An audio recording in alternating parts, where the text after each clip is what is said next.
Okay, hi there, Year 10. Hope you're well. I am just going to go through with you the last question on today's lesson. I think just looking back at your work, you've done really, really well. I'm really impressed with all the work and all the progress you're making at home. So really well done. I think the biggest thing where we can make the biggest jump as a class would be the 8 mark question that we have to do. That's the how useful question with the sources. So I'm going to just show you the technique for that and give you a little bit of help with that because I think that a lot of you could make some really great progress with that just by watching this. So we've got the worksheet here. You've been working on this throughout the lesson, so well done. We come to this task 3, which is the how useful question. So I'll read out the question to you. It says, how useful are sources A and B for an inquiry into the effectiveness of propaganda in Nazi Germany? And it's an 8 mark question. You're all familiar with these types of questions. We've practiced them a number of times. And it wants you to look at source A and B, which you've already answered a couple of questions on from the website. So source A is a Ministry of Propaganda order, and it says photos showing Reich government ministers at dining tables with rows of bottles must not be published in the future. This has given the impression that members of the government are living it up. And source B is that painting called The Führer Speaks, which was produced by a German artist in 1939, and it shows the family listening to a broadcast made by Hitler. So here's the picture. So we know we have to look at both sources, but what is the question actually asking us? Well, I think it's really important that we actually stop, pause, and just think about what this question wants us to do. So why don't we highlight some of the important words here? So how useful are sources A and B for an inquiry into the effectiveness of propaganda in Nazi Germany? Well, I'm going to highlight the word useful. I'm going to highlight the word inquiry. I'm going to highlight the word effectiveness and propaganda and Nazi Germany. Now, let's unpick that completely, shall we? How useful? So we have to make a judgment in this when we do our answer about how useful sources A and B are. So if we're not talking about them being useful or not useful, then we're not answering the question. So just talking about the content, the provenance, and the context won't be enough. We also need to make a judgment on how useful they are. Now, the inquiry, well, we've got the inquiry here. The inquiry is about the effectiveness of propaganda in Nazi Germany. So, when we're thinking about the usefulness of these sources, we need to think about, well, how useful are they actually for this inquiry into the effectiveness of propaganda? So, that's always what we should be thinking about. Now, propaganda we know is one of our keywords for the day. So that is misleading information that's produced by the government. So we have to see how well these sources talk to us about that, and also about how effective they were in Nazi Germany. So we can really easily answer this question if we follow a certain structure. And we've seen this sort of structure a number of times, and I've put it down right at the bottom of the worksheet for you here. So what we need to be doing, as you know, is discussing the content, the provenance, and the context. And this, if you answer the question in this box here, you should really easily follow the structure. So we want to do, for our content, make 2 inferences. So we want to pick out the first inference. So what does it show? We pick out a quote, and then what that suggests to us. We also do another quote. Another thing it shows, another quote, and then also, again, what that suggests to us. And we need to be talking about then why that makes it useful or not. Then we talk about the provenance. So can we trust the author? Can we not trust the author? Can we then comment on the nature, the origin, or the purpose of the source? So, and then we again talk about how useful it is. And finally, does it match my own knowledge? That's the context. Okay, is it typical or untypical? Does it match your knowledge? And if you could do one more. And finally, you should be writing a concluding sentence to say overall how useful the source is. So that's the sort of structure I want you to follow. If you want to answer your question in this box to help you with your structure, you can do. We've finally got some key words we should really be using in our answer. So in the content section, we could be using the words infer or imply to pick out some of the things we can see in the source, and then say, well, this infers, well, from this I can infer, or this implies to me that this was the case with propaganda at the time. With provenance, we have these kind of words here, lots of words, and obviously we don't have to use them, we don't have to use all of them, but these are just some good words that you could try to think about. So sensationalized or exaggerated is a really good one, kind of particularly when we think about not so much Nazi Germany, but more crime and punishment, and we're looking at like the penny dreadfuls. So maybe they wouldn't be very helpful to us here. If something is authentic or objective, it means it comes from a source that we can maybe rely upon, and in opposite to that, inauthentic or subjective is something on the other side, so something that we can't rely on. And again, we've got reliable or trustworthy, or unreliable or untrustworthy. And finally, context. Is it accurate to your knowledge? Is it inaccurate to your knowledge? Is it typical to your knowledge? Is it comprehensive? So does it show everything? Is it complete? Or is it incomprehensive? Does it only show one sort of thing? And now I've got the other keywords I'll use. Well, some things I really want to be talking about, if I'm talking about today's lesson, is I want to be thinking about the keywords that I've learned about today's lesson. So Goebbels will definitely be one. I would think propaganda should go into my answer. Censorship, should probably go in there as well. So I'd probably try and put those words in there. Right, enough of me talking around this. I'm going to answer the first part of this question for you, okay? So let's have a look at source A. A Ministry of Propaganda order. Photos showing Reich government ministers at dining tables with rows of bottles must not be published in the future. This has given the impression that members of the government are living it up. Okay, so what can we have a look at in the content here? Well, what I would probably suggest is that this source is showing that that Goebbels is telling the press that they can't publish something.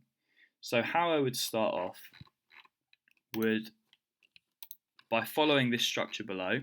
Okay, what does this source show? Okay, I would say source A shows that Goebbels and his Ministry of Propaganda used censorship when controlling the press. Details in the source, or in fact, actually, let's do it a different way. This is shown as the source states. As the source states that something must not be published in the future. So let's use that. That certain pictures of government officials,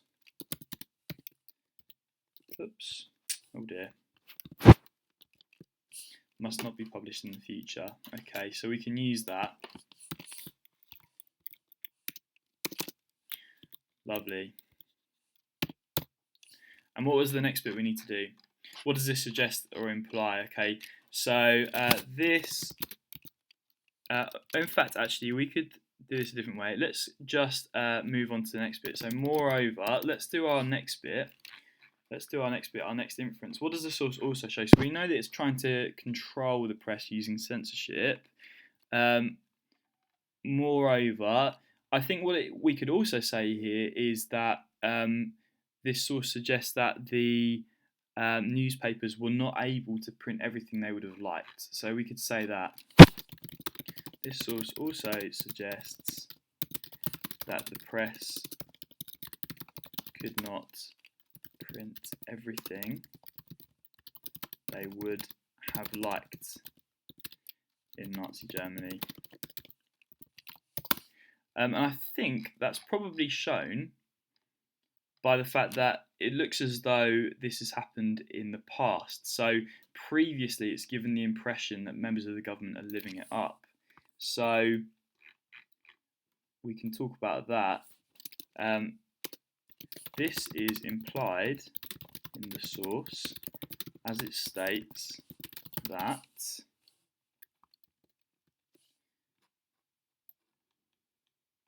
let's just clean that up a bit. And let's get rid of this. Previous photos have given the impression that members of the government are living. Okay, so let's reread that. Okay, source A shows that Goebbels and his Ministry of Propaganda used censorship when controlling the press. This is shown as the source states that certain pictures of government officials must not be published in the future.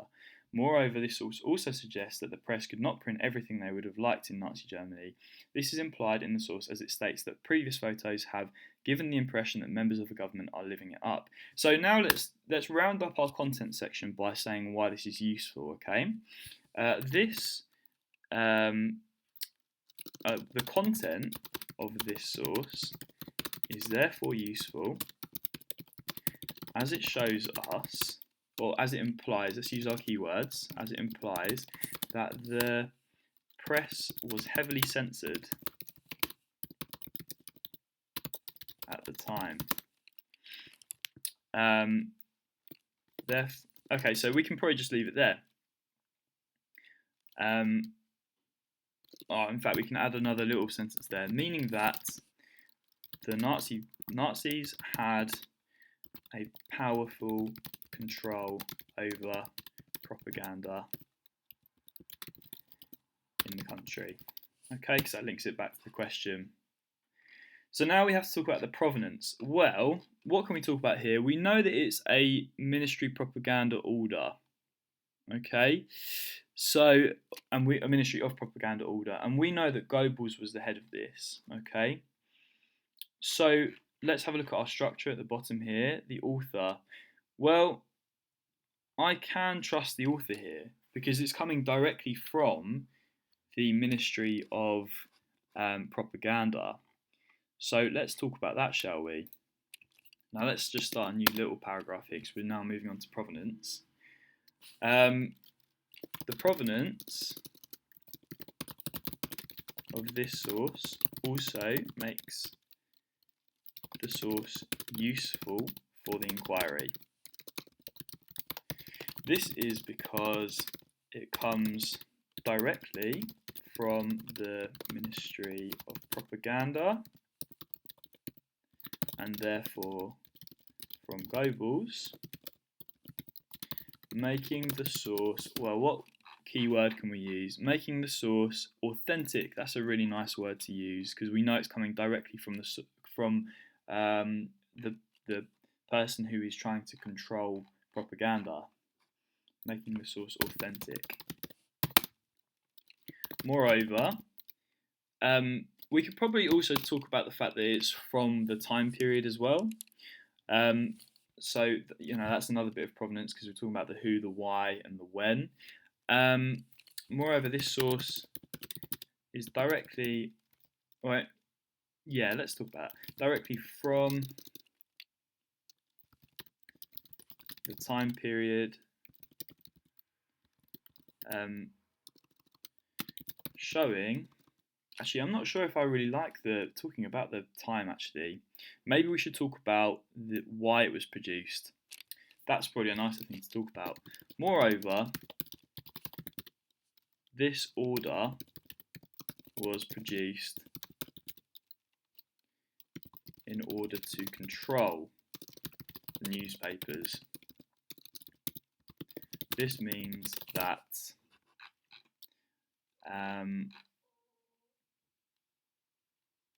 I guess we could talk about it's trustworthy there. If it was made to control the newspapers, it would be quite trustworthy. The source is trustworthy when looking into how the Nazis controlled propaganda. Okay, now the last bit is talking about the context. Okay, now we know we've learnt a lot already about newspapers, so let's try and discuss newspapers now. So in addition to this, the content of the source is consistent with my knowledge. Okay, now let's talk about some context. Let's talk about the fact that censorship was we're going to talk about here how censorship was a massive part of newspapers during the time period. We're going to talk as well, throwing that really lovely spend evidence, about how I think it was 1,600 newspapers were shut down in 1935 alone. That's a really lovely part, and it then backs up why this source is really, really useful. So here we go. Censorship was a big part of newspapers. Can we say it in a better way? Censorship was a important feature. Maybe we should do that. Important feature of newspapers in Nazi Germany.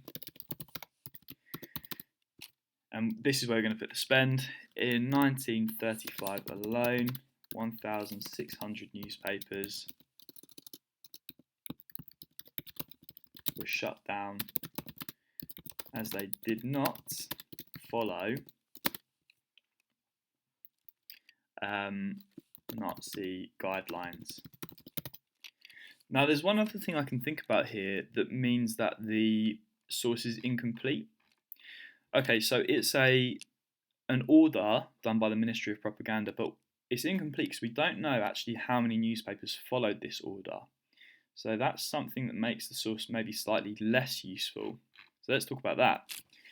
However, the source is incomplete as we are not sure how many newspapers directly followed this guideline. And now we just need to write a very short sentence here to explain overall how useful this source is. Okay, so let's do that. Overall, this source is extremely useful for understanding the effectiveness of propaganda in Nazi Germany. And I guess we could okay, I think maybe we could just put due to its reliable provenance and it being consistent with my knowledge. Okay, I'm just going to quickly, because now what I'm going to ask you to do is write one for source B. Okay, so that's your part to do now. Try and use this structure down here and use these keywords as well. Okay, I'm just going to quickly highlight how many keywords I've used there. Okay, so firstly I've used censorship,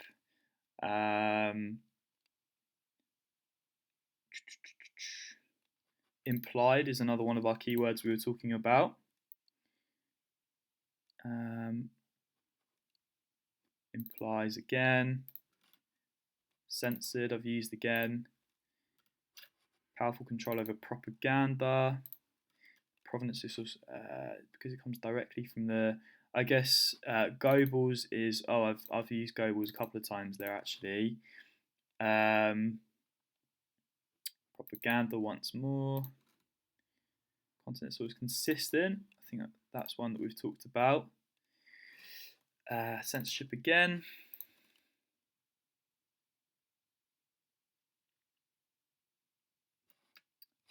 Okay, well, I just wanted to give you the impression there about how it's really important that we try and use these words down here. I think when you read back through this, you can kind of see how now this is really answering the question because we've used those key words, okay? I think the key thing I saw from you guys is you felt very comfortable talking about the content, the provenance, and a lot of you put in some context as well, but you weren't really quite linking that back to what the question is actually asking you. And that part is, it wants you to answer how useful these sources are for an inquiry into something. Now, every source that this gives you is going to be useful. You just need to really explain why that's the case. Okay. I hope that helps. Please message me if there's anything that I can do to help, because I realise this is quite a tricky question. It's not very normal and it's a bit unusual compared to the other questions. But give source B a go now, trying to use this structure below here. Okay, and I'll speak to you soon. So well done. Thank you very much.